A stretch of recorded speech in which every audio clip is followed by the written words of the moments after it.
मौजू के सवाल के लिए बढ़ूंगा हाफिज अरशद रफ़ी साहब के पास। हज़रत, दीन, हदीस, कुरान सैयदों के अदब के हवाले से क्या कहता है, कितना लाज़िम है?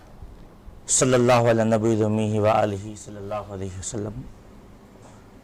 आज सादात कराम पर गुफ्तगू है। अल्लाह पाक हक़ और सच बोलने की तौफ़ीक़ अता फ़रमाए, अपनी आनत फ़रमाए हमारी कि इन बड़े लोगों के लिए कुछ लब कुशाई कर सकूँ।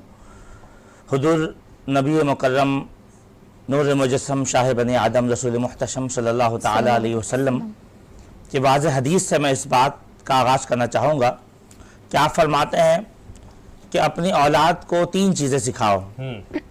पर फरमाया हुब्ब नबी जी कुम, नबी सल्लल्लाहु अलैहि वसल्लम की मोहब्बत, हुब्ब अहले बैत की मोहब्बत, व क़िराअतुल कुरान, और उसे कुरान सिखाओ।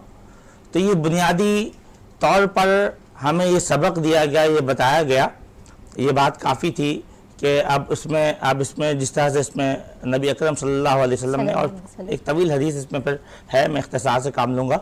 बस जहाँ पे मुद्दा ये है कि अपनी मोहब्बत के साथ अपने अहले बैत की मोहब्बत अल्लाह के रसूल ने बताया कि सिखाओ, सिर्फ बताओ नहीं बल्कि सिखाओ।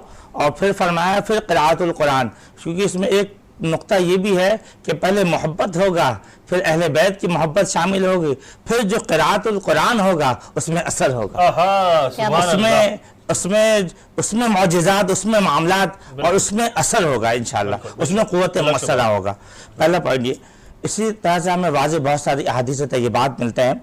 अल्लाह फरमाया, नबी अकरम सल्लल्लाहु अलैहि वसल्लम ने शायद फरमाया कि अल्लाह की खातिर मुझसे मोहब्बत करो और मेरे खातिर मेरे अहले बैत से मोहब्बत करो।